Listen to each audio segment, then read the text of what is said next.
She was a small-town teacher who believed Christmas was about family and community. He was a billionaire who saw relationships as business transactions. When he offered her money to pretend to be his girlfriend, she thought she could keep her heart safe. But some deals cost more than anyone expects to pay, and by the time he realized what he'd lost, it might already be too late. Julia Harper stood at her apartment window, watching snow fall over Riverside's quiet streets, her phone clutched in her hand. 3 missed calls from Blake, 2 voicemails, 1 text that made her stomach twist. "We need to talk, tonight." 4 words that meant everything was about to change. She'd known this conversation was coming for weeks. Blake Donovan, her boyfriend of 3 years, had been pulling away ever since his law firm started talking about a Chicago promotion. Every conversation circled back to ambition, networking, and making the right connections. He'd stopped asking about her students, stopped caring about the community center where she volunteered, stopped seeing her at all. The door opened. Blake walked in using his spare key, looking perfect as always. Designer suit, styled hair, everything about him screaming success. He set down his briefcase with the precision of someone who'd rehearsed this moment. "Julia, I got the offer. Partner track at Morrison, Chen and Associates in Chicago. It's everything I've worked for." His eyes gleamed with excitement. "I need you to come with me. We leave after New Year's." Not a question, a statement. "Blake, I can't just leave. My students need me. The community center needs me. My life is here." Julia's voice was steady, despite her racing heart. "Your life is teaching high school English for $40,000 a year in a town where nothing ever happens." Blake moved closer, his voice taking on that persuasive lawyer tone. "In Chicago, you could do anything. We'd have a real life, security, success." "I have a real life. You have a small life." The words landed like a slap. "Julia, I'm going to be networking with people like Harrison Grayson. His family's merger with Westford Industries is worth hundreds of millions. These are the connections that matter.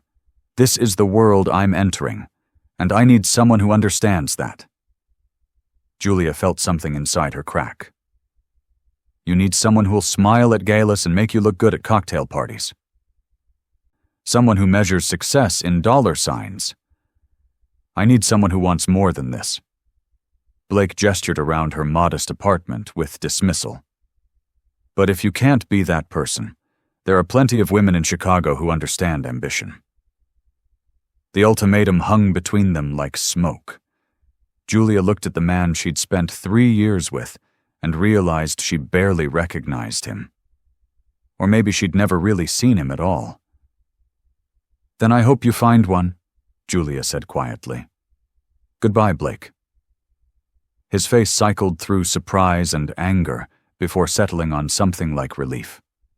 He grabbed his overnight bag, already packed, she noticed, and left without another word. The door closed with a soft click that felt louder than a slam. Julia sank onto her couch, the silence pressing against her ears. Outside, snow continued falling, coating Riverside in white. The Christmas tree lights blinked their familiar pattern, red, green, gold, white, the same pattern they'd blinked for years in this small town where nothing ever happened. Except everything had just happened. Her relationship had ended. Her carefully constructed life had fractured. And somewhere deep inside, beneath the hurt and shock, Julia felt something unexpected. Relief. Her phone buzzed. Her sister Michelle. "Owen's been practicing his solo non-stop. Concert tomorrow night. You're still coming, right?" Julia texted back. "Wouldn't miss it for the world." Because unlike Blake, Julia understood what really mattered. It wasn't impressing billionaires or climbing corporate ladders. It wasn't designer suits or networking events with people who measured your value by your net worth. What mattered was showing up, being present, keeping promises to a 10-year-old boy who'd been practicing his holiday concert solo for weeks. Julia walked back to the window, watching snow fall over Riverside's quiet streets. Somewhere in Chicago, Blake was probably already forgetting about her, already planning his strategy for meeting Harrison Grayson and the rest of the city's elite. And somewhere in this small town, Julia's life was about to intersect with that same billionaire in a way she never could have imagined. A collision of two worlds that would test everything she believed about wealth, authenticity, and what it truly meant to care about someone. But she didn't know that yet. For now, she just stood at the window, watching snow fall, and tried not to wonder if choosing herself over someone else's ambition meant she'd be standing alone forever. Because sometimes the hardest choices lead us exactly where we need to be, even when we can't see it yet. Tomorrow, everything would change. Tomorrow, she'd meet the man who would make her question everything. Tomorrow, the lie would begin. The next morning, Julia woke to her phone buzzing incessantly. Her sister Michelle didn't bother with pleasantries. "Blake's car is gone. You're coming to my house right now. I'm making coffee and you're going to tell me everything." 30 minutes later, Julia sat in Michelle's kitchen while her sister listened with the kind of fierce attention only a protective older sister could manage. Michelle was everything their father had wanted: a successful marketing executive, married to a good man, mother to Owen. She'd followed all the rules and still somehow understood why Julia had broken them. "Good riddance," Michelle said finally.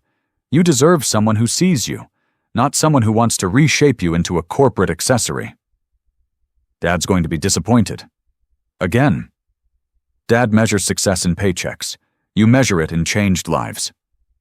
Michelle refilled Julia's coffee. "That's why your students write you letters years later. Why does Coach Roberts call you first when he needs help? You matter here, Jules. Really matter." Through the kitchen window, Julia could see Owen in the backyard, building a snowman with the concentrated determination of a 10-year-old on a mission. He was bright, energetic, and spent every afternoon at the community center because Michelle couldn't leave work early. The center wasn't just a convenience for families like hers. It was a necessity. "Speaking of the center," Julia said quietly, "Coach told me yesterday. We have until January 15th. $50,000 or the city shuts us down." Michelle's face fell. "That's less than a month." "I know." Julia watched Owen add a carrot nose to his snowman.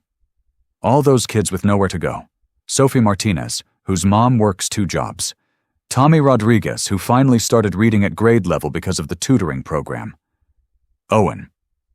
"We'll figure something out," Michelle said, but her voice lacked conviction. Owen burst through the door, cheeks red from the cold. "Aunt Julia, are you coming to my concert tonight? You promised." Julia pulled him into a hug. "I wouldn't miss it for anything. You're going to be amazing." "Mr. Blake's not coming, right?" Owen's voice was carefully casual. Julia's chest tightened. "No, honey. Mr. Blake moved to Chicago." "Good." Owen's blunt assessment surprised her. He never really listened when I talked, always looked at his phone instead. Out of the mouths of babes, Julia thought. Even a 10-year-old could see what she'd been ignoring for months. Have you ever realized that a child could see the truth about a relationship before you could? Sometimes the people closest to us know exactly what we need, even when we don't. 300 miles away in Chicago, Harrison Grayson endured his weekly ritual of disappointment in his father's corner office. "The Westford merger closes in 3 weeks, Robert Grayson said, his voice sharp. "And you're making headlines for bar fights like you're auditioning for a reality show." Harrison bit back his defense. The bar fight hadn't been his fault. The other guy threw the first punch after seeing Harrison photographed with someone's girlfriend. A girlfriend Harrison hadn't known existed. But defending himself would only prolong this conversation. "Theodore Westford called me yesterday." Robert's words were clipped, dangerous. "He's reconsidering the merger. 18 months of negotiations, Hundreds of millions of dollars, because my son can't stay out of the gossip columns. My analysis of the tax incentive structure was solid, Harrison said quietly. The integration plan will save Westford Industries millions. Nobody cares about your analysis when you're a PR disaster. Robert slammed his hand on the desk. Theodore values family, stability, and tradition. He doesn't want to partner with someone who treats relationships like a hobby. The words hit harder than intended. Harrison had spent his entire life trying to prove he was more than Robert Grayson's disappointing son. Harvard Business School, top of his class, 5 years of strategy development. None of it mattered when his father still saw him as nothing but a liability. "What do you want me to do?" Harrison asked, keeping his voice carefully controlled. "Clean up your image. Get a girlfriend. Someone wholesome, different from your usual type. Make Theodore believe you're serious about stability." Robert turned to the window. "Alex Chen is leading the merger presentation. He'll handle the board meetings." The casual dismissal felt like a knife between the ribs. Alex was his father's protégé, the competent son he'd never had. Everything Harrison apparently wasn't. "I spent 6 months on that integration plan. And Alex will present it beautifully. Your job is to stay out of trouble." Robert didn't turn around. "Now get out. I have actual work to do." In the elevator, Harrison's phone rang. Natalie Chen, the Tribune reporter who'd been investigating his family for months. "Mr. Grayson, I'm writing about the Westford merger and concerns about your capability to handle executive responsibility. Care to comment?" No comment. Harrison hung up, his jaw tight. His assistant texted, "Reminder, low-profile community event in Riverside tonight. Small town, good optics. Confirm?" Harrison stared at the message. Riverside, some tiny town where nobody would recognize him. Where he could pretend to be someone else for one evening, someone whose father believed in him, someone whose worth wasn't measured in quarterly reports and merger deals. He confirmed the appearance and headed toward the highway, not knowing that Riverside was about to change everything. That in a rundown community center on the edge of a small town, he'd meet a woman who would make him question every assumption he'd ever had about what mattered. That sometimes the person who saves you is the one you'd never notice in your regular world. That night, as Julia helped Owen adjust his bow tie backstage, and Harrison drove through falling snow toward a town he'd never heard of, their paths were converging. Two people from completely different worlds, about to collide in a way that would test everything they believed about integrity.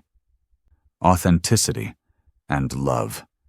The lie was about to begin, and neither of them was ready for how real it would become. The Riverside Community Center smelled like old wood and determination. Julia stood backstage helping Owen with his bow tie, while families filled the auditorium, folding chairs, handmade decorations, paper snowflakes hanging from water-stained ceilings. This was her world. Real, imperfect, beautiful. Owen's solo was flawless. Julia cried watching him, proud and grateful to be exactly where she was. This mattered. Not Chicago networking or corporate ladders. This. She was helping clean up after the concert when Coach Roberts appeared, practically vibrating with excitement. "Julia, there's someone here, a donor from Chicago. He wants to talk about the center." Julia's stomach dropped. Donors didn't just appear at elementary school concerts. Who? Harrison Grayson. The name hit like a physical blow. The same billionaire Blake had been desperate to impress, the embodiment of everything she'd just rejected. Coach led her to the hallway, where a man stood examining the peeling paint with unnerving interest. Up close, Harrison Grayson was younger than she'd expected, maybe 31, with dark hair and sharp features. His cashmere coat probably cost more than her car, but something in his eyes suggested he was as uncomfortable in his expensive clothes as she'd be in them. "Mr. Grayson, this is Julia Harper, Coach said. "She volunteers here and teaches at the high school. Julia, Mr. Grayson is interested in our program." Harrison's gaze locked on Julia with an intensity that made her breath catch. "I'd like a tour. Understand what you're working with." Coach looked thrilled. Julia felt trapped. But she nodded and led Harrison through the building, pointing out every flaw with brutal honesty. The broken heating, the electrical problems, the roof leaks. "The city inspector gave us until January 15th, Julia said. $50,000 for repairs, or they shut us down, which might as well be $50 million for us." Harrison was quiet, absorbing everything. Then, "Why do you care so much?" The question surprised her. "What? You volunteer here, put in countless hours. You could be doing anything else." His gaze was searching. "Why this place?" Julia thought about Owen, Sophie, and all the kids who needed somewhere safe. Because someone has to. Because these kids deserve a place where someone believes in them. Something flickered in Harrison's expression. Recognition, maybe. "You know who I am. Harrison Grayson, billionaire, the kind of person my ex-boyfriend desperately wanted to impress." Julia crossed her arms. "Let me guess. You're here for good publicity. Photo op to counter whatever scandal you're involved in." Harrison's jaw tightened. "You have strong opinions about people you don't know." "I have strong opinions about what you represent." Julia felt anger rising, at Blake, at the unfairness of a world where one person could write a check for $50,000 without thinking. "If you're here to feel good about yourself, take your photos and leave. But if you actually want to help, then help." Harrison stepped closer. "What if I told you I could fund the entire renovation?"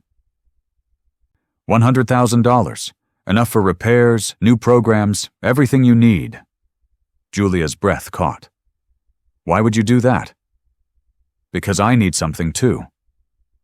Harrison glanced around, ensuring privacy. "I'm in the middle of a merger worth hundreds of millions, but my reputation is a problem. The CEO we're merging with values family and stability. He needs to see me differently." "I don't understand. I need a girlfriend.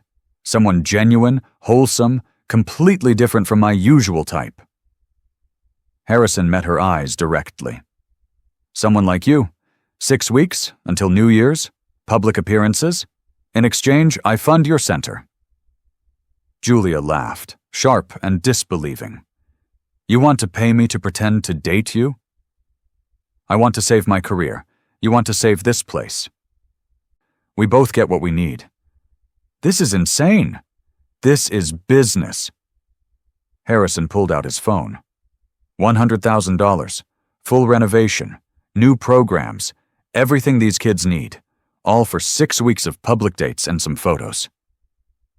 Julia's mind raced. $100,000.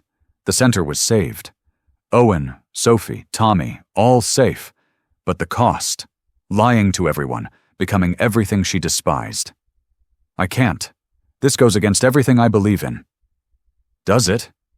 Harrison's voice was suddenly intense. "You believe in helping those kids. This money would do that. How is saving this place against your beliefs?" Julia looked around. Worn floors, peeling paint, a community refusing to give up. She thought about Owen's face when he sang, about all the kids who needed this place. Sometimes there were no good choices.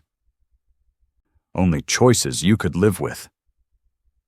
6 weeks, Julia heard herself say. Contract in writing. Money was deposited first. Then we're done. Clean break. Harrison extended his hand. Deal. Julia stared at his hand. At the choice that would change everything.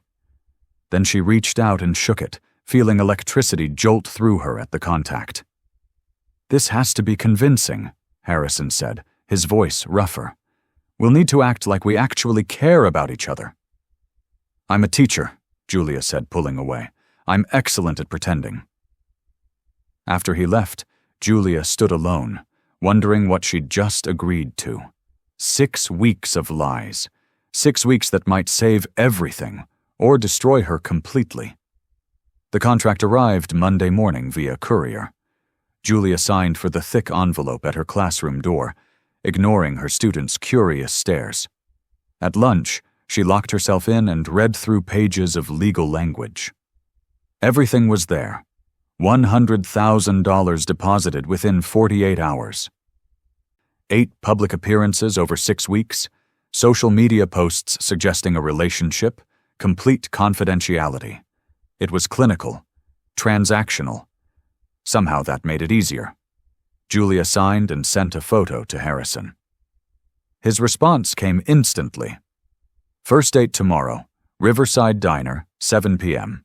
Dress casual, establishing the she's changing me narrative. 24 hours to prepare for her first fake date with a billionaire. The Riverside Diner was a time capsule from 1985. Red vinyl booths, checkered floors, a jukebox playing oldies. Julia arrived early, stomach in knots, wearing jeans and a sweater. When Harrison walked through the door at exactly 7, the entire restaurant went silent. He looked ridiculous. Dark jeans that cost more than her monthly car payment, a cashmere sweater, and leather boots too pristine for actual work. Everything about him screamed money, trying to cosplay as normal. Within seconds, phones appeared. Whispers rippled through the small restaurant.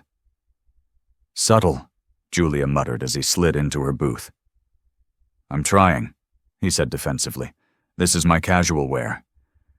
"You look like you're playing dress-up." Julia glanced at the stares they were getting. "Everyone's watching." Harrison seemed to notice for the first time. "I didn't think—" Clearly.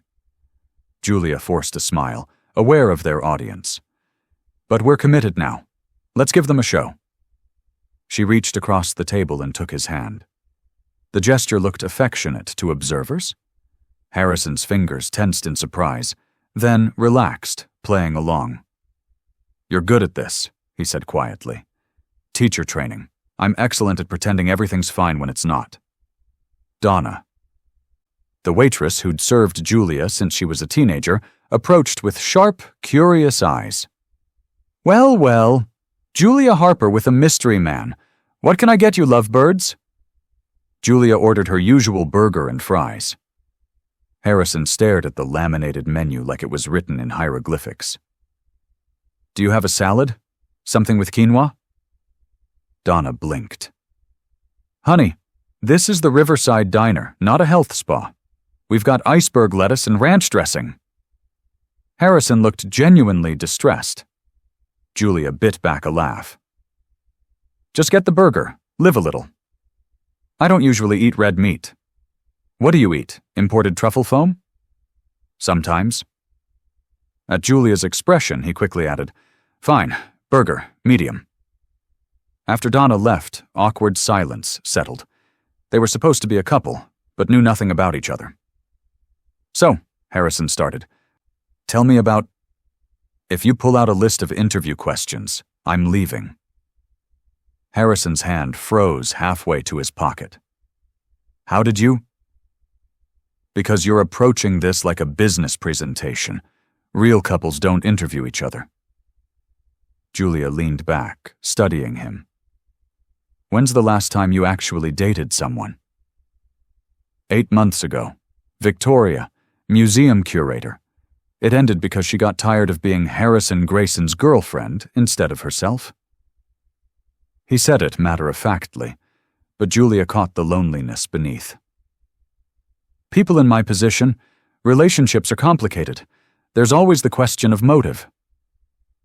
"Maybe that's why you need to pay someone," Julia said gently. "At least then you know exactly what the motive is." Something flickered in Harrison's expression. Hurt, maybe, or recognition of an uncomfortable truth. Their food arrived. The burgers were massive, dripping with cheese. Harrison stared at his plate like it might attack him. "You actually have to eat it," Julia said, taking a large bite. "People are watching." Harrison picked up the burger gingerly, took the smallest bite, and chewed with an expression suggesting cardboard. "Stop looking tortured. It's very heavy. It's delicious. It's real food." Julia wiped ketchup from her chin. "If you're going to convince anyone you're dating me, you need to pretend to enjoy the things I enjoy." Harrison took a larger bite. His expression shifted. "Okay, that's actually not terrible." "High praise." They ate in companionable silence until Julia noticed a woman in the corner booth, phone out, taking notes, not pictures. Her blood ran cold. "Don't look now," Julia murmured. "But we have professional attention." Harrison's eyes flickered to the corner. His whole body tensed. "Natalie Chen, reporter from the Tribune. She's been investigating my family for months." Julia's mind raced. This was their first date, and they already had a reporter watching. If they looked fake, if there was any hint this was staged. She made a decision. "Harrison, I'm going to do something. Go with it." Before he could ask what, Julia reached up and brushed a crumb from his cheek, letting her fingers linger longer than necessary. The gesture was intimate, affectionate, exactly what a girlfriend would do. Harrison froze, eyes locked on hers. For a second, Julia forgot they were acting. His gaze was intense, searching, and she felt that same electric jolt from when they'd shaken hands. "There," Julia said softly, aware of Natalie watching. "You had something." "Thanks," Harrison managed, his voice rougher than before. Julia pulled back, heart racing faster than it should. This was acting, just acting. So why did it feel like something more? After dinner, Harrison walked her to her car. December air was crisp, their breath visible in lamplight. Main Street glowed with Christmas decorations, lights strung between buildings, wreaths on every door. "That wasn't as terrible as I expected," Harrison admitted. "You sound surprised." "I am. I thought this would be more awkward." He paused. "Julia, can I ask something? Why does this merger matter so much to you?"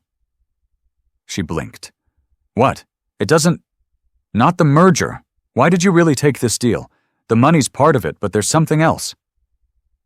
Julia was quiet, then. "My ex-boyfriend, Blake. He wanted me to be someone I'm not. Change everything about myself to fit his world. When I refused, he left." She looked up at Harrison. "Taking your deal felt like becoming exactly what Blake wanted, someone who compromises principles for money. But saving that community center, helping those kids, maybe that's the difference. At least this lie serves something good." Harrison's expression was unreadable. "I understand that more than you know." They stood in the cold, neither moving. Finally, Harrison cleared his throat. "I should probably kiss you, for authenticity, in case Natalie's still watching." Julia's pulse jumped. "That's probably smart. It doesn't mean anything. Obviously. Just for show." "Right." Harrison stepped closer. Julia tilted her face up. Then his lips were on hers, soft, tentative. Nothing like she'd expected. It was gentle, questioning, and when Julia's hand came up to rest on his chest, she felt his heart racing as fast as hers. 5 seconds, maybe less. But when they pulled apart, everything had shifted. "That was..." Harrison started. "For show," Julia finished quickly. "Very convincing." "Right, convincing." Julia practically dove into her car. "I'll text you about the next date." She drove away before he could respond, hands shaking on the steering wheel. It was just acting. A performance for a reporter. So why did it feel like the most honest moment she'd had in months? Down the street, Natalie Chen reviewed photos on her camera. The hand touch, the way they'd looked at each other. That kiss. Either they were incredible actors, or something real was happening. Natalie intended to find out which. 2 weeks passed in a carefully orchestrated blur. True to his word, Harrison transferred the money within 48 hours.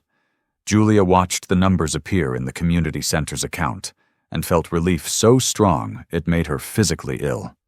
Coach Roberts cried when she told him. Contractors arrived within days. New heating system, electrical upgrades, roof repairs. The kids were ecstatic, parents grateful, and Julia felt like a fraud every single time someone thanked her for bringing Harrison Grayson into their lives. Their second date was coffee at Riverside Cafe. Their third was helping paint sets at the community center, where Harrison showed up in designer jeans and actually wielded a paintbrush. By the fourth date, ice skating at the town square, Julia had stopped counting the lies and started noticing other things. Like how Harrison listened when she talked about her students, really listened, asking follow-up questions, remembering names. He was surprisingly good with kids at the center, patient and genuine in a way that seemed to surprise even him. How his laugh, when it was real and unguarded, transformed his entire face. How she'd started looking forward to his texts. That should have been her first warning. The invitation arrived on a Thursday. Annual Westford Grayson Charity Gala in Chicago. Black tie. Saturday night. Harrison's text was apologetic.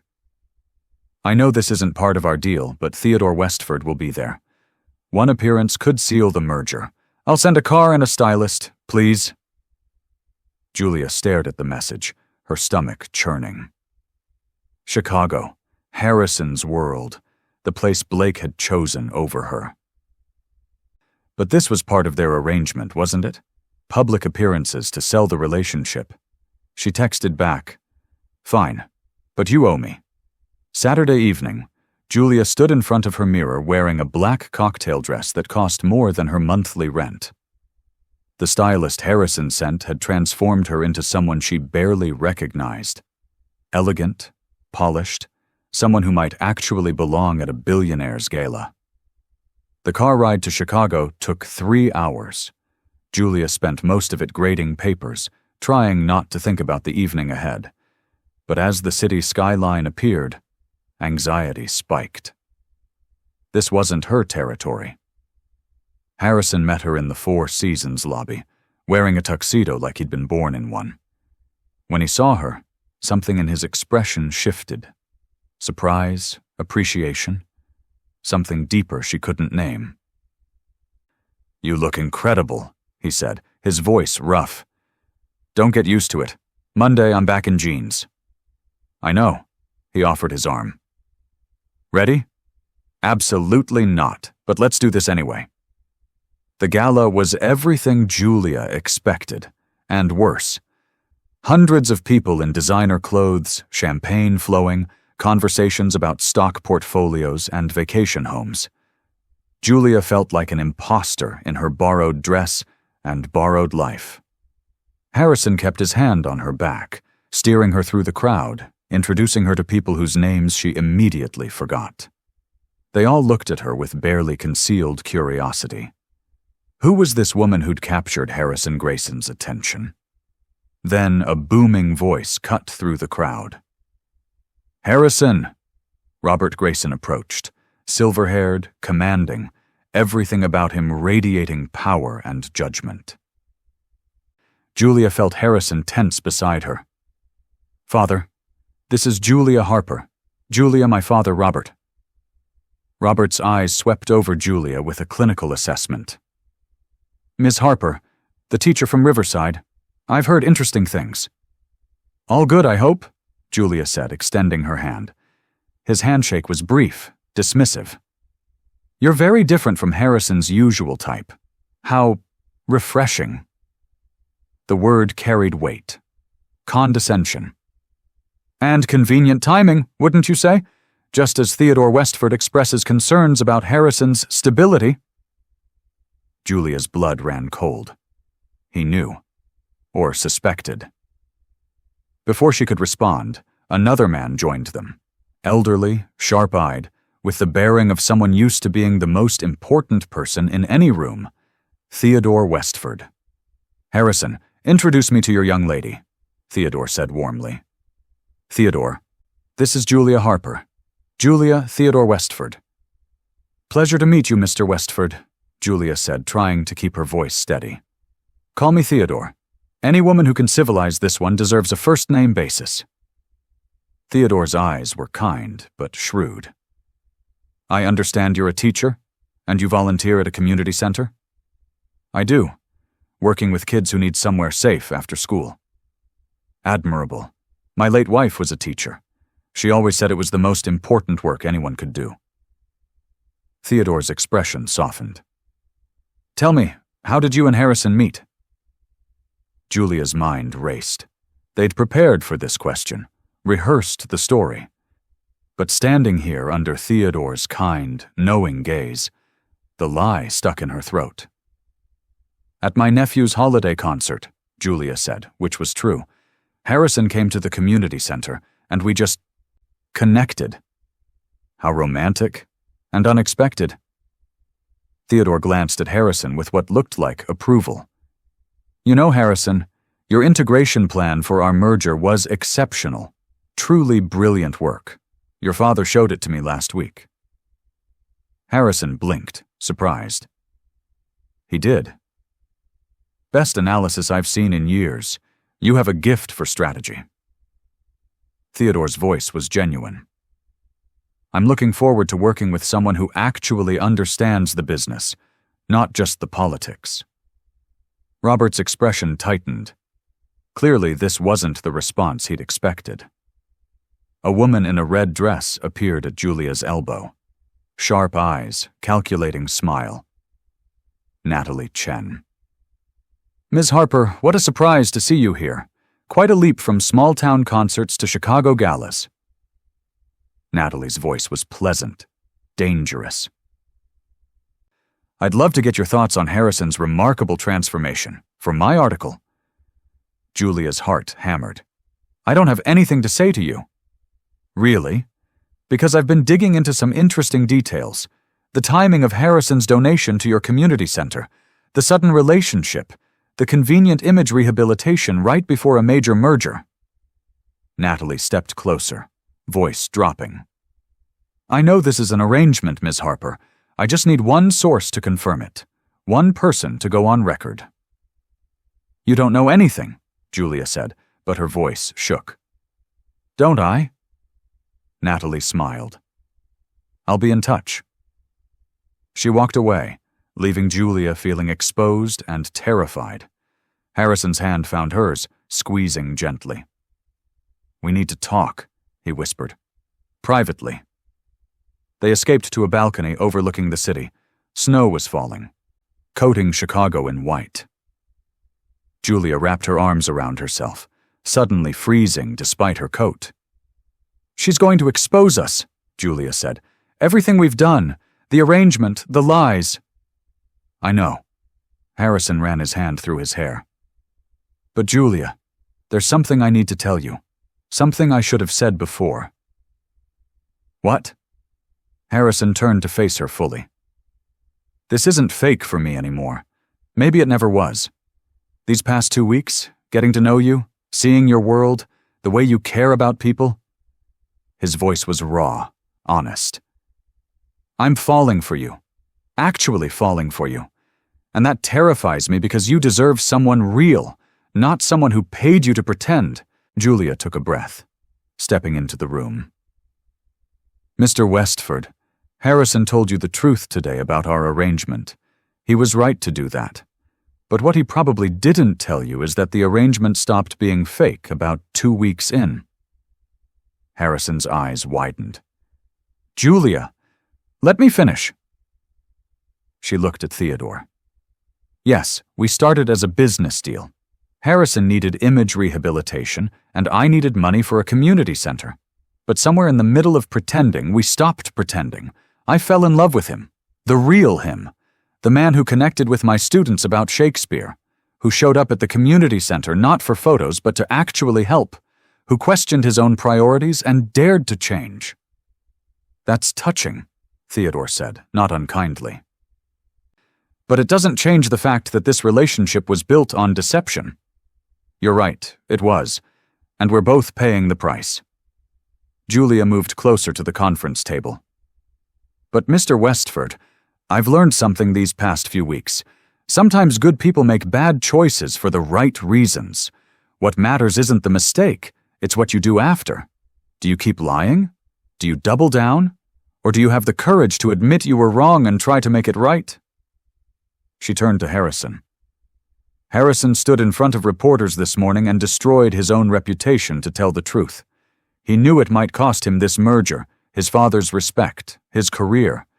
But he did it anyway because it was the right thing to do. That's not someone who lacks integrity. That's someone who finally found it. The room was silent. Theodore leaned back in his chair, studying both of them. Mr. Grayson, Theodore said finally, addressing Harrison. Earlier, before Ms. Harper arrived, you presented an integration strategy. It was impressive, thorough, innovative, precisely the kind of strategic thinking I look for in partners. Harrison nodded cautiously. Your father suggested we proceed with your strategy, but with Alex Chen as project lead. Theodore's expression was unreadable. But I'm not interested in working with Mr. Chen. I'm interested in working with you. Harrison blinked. Sir? I've built my company on family values, yes. But do you know what those values actually are? Not perfection, not spotless reputations. Theodore stood. It's about integrity when it matters most, courage to admit mistakes, wisdom to learn from them. You made a significant error in judgment, Harrison, but your response to that error, the honesty, the accountability, the willingness to face consequences, that shows real character. Robert Grayson looked stunned. Mr. Westford, are you saying, I'm saying the merger proceeds, with conditions. Theodore looked directly at Harrison. You will be the primary liaison for this integration, not as your father's son, but as COO of the new Midwest Expansion Division. You'll earn a salary, report to me directly, and prove that today's version of Harrison Grayson is who you really are. No trust fund safety net, no family name carrying you, just you and your abilities. Harrison's voice was rough with emotion. I accept. Thank you, sir. Theodore turned to Julia. As for you, Ms. Harper, I admire anyone willing to walk into a room full of executives and speak truth to power. That takes courage. He pulled out a business card. Westford Industries has an education initiative. We fund STEM programs in underserved communities. If you're interested, I'd like to discuss partnership opportunities with your community center. Legitimate ones this time. Julia took the card, stunned. Yes, thank you. Theodore gathered his materials. Gentlemen, Ms. Harper, I'll have my lawyers draw up the revised merger terms. Harrison, I expect your detailed implementation plan by Friday. He paused at the door. And Harrison? Marry that woman. Anyone who'd drive 3 hours to defend you is worth keeping. He left with his executives. The lawyer followed. Robert Grayson looked at his son with an expression Julia couldn't quite read. Surprise? Maybe, or the beginning of respect. You did well today, Robert said quietly. Better than I expected. Maybe better than I deserved. He glanced at Julia. Ms. Harper, I owe you an apology. I judged you without knowing you. That was wrong. Apology accepted, Julia said. After Robert left, Julia and Harrison stood alone in the conference room, snow falling past the windows behind them. You came, Harrison said, his voice breaking slightly. After everything, you came. I saw your press conference. You told the truth, knowing it would cost you everything. Julia stepped closer. That's when I knew. Knew what? That the man I fell in love with was real. Not the billionaire, not the image. Just Harrison. The one who's terrified of disappointing his father, who hides behind confidence because he's insecure. Who makes terrible decisions but dares to own them. Harrison reached for her hands. I meant what I said in the parking lot. I love you. And I know that's complicated and messy, but Julia, I want to try, really try. No arrangements, no deals, just us. I want that too. Julia smiled through tears. But Harrison, I need you to understand something. I'm not moving to Chicago. I'm not giving up teaching. My life is in Riverside. I know. And I'm not asking you to change.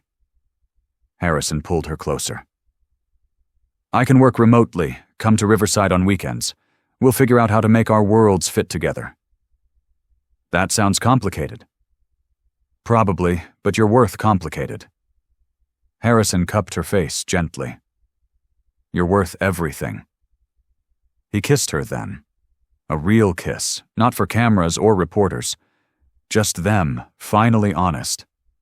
Finally free to feel what they'd been pretending to feel. When they pulled apart, Julia laughed. We're a disaster. The best kind of disaster. Harrison grinned. So what happens now? Now I go home and face my community, apologize properly, try to rebuild. Julia squeezed his hands. And you prove to Theodore Westford and your father that you're the executive they're betting on. And us? We take it one day at a time. Honestly, this time, no more lies. Julia smiled. Just two people who care about each other trying to figure it out. I can work with that. They stood there in the conference room, snow falling over Chicago, and for the first time in weeks, everything felt right. The lies were over. The truth was out. And somehow, against all odds, they'd found something real in the wreckage of something fake. Sometimes the worst mistakes lead to the best outcomes. Sometimes love grows in the strangest places. And sometimes the courage to be honest is the only thing that saves you. The Riverside Community Center was transformed. Not just the renovations, though the new heating system and fresh paint made it almost unrecognizable, but the spirit. Families filled the main hall, children ran between decorated tables, and the smell of hot cocoa and cookies filled the warm air. Julia stood near the Christmas tree, watching Owen help younger kids hang ornaments. She'd been reinstated at the high school after Principal Morrison reviewed the petition. Over 200 signatures from students, parents, and community members who remembered who she really was, not just her mistake. The community center had welcomed her back, too. Once she'd apologized publicly and committed to complete transparency. It hadn't been easy. Some people still looked at her differently. Some trust had been broken that might never fully be repaired. But slowly, steadily, she was rebuilding. There you are. Harrison appeared beside her, wearing jeans and a simple sweater, casual clothes he actually looked comfortable in now. Your sister's asking if we're ready for dinner. Almost. Julia leaned into him, still marveling at how natural it felt. Are you sure about this? Christmas Eve dinner with my entire family? They're going to interrogate you. I survived a merger negotiation. I can handle your family.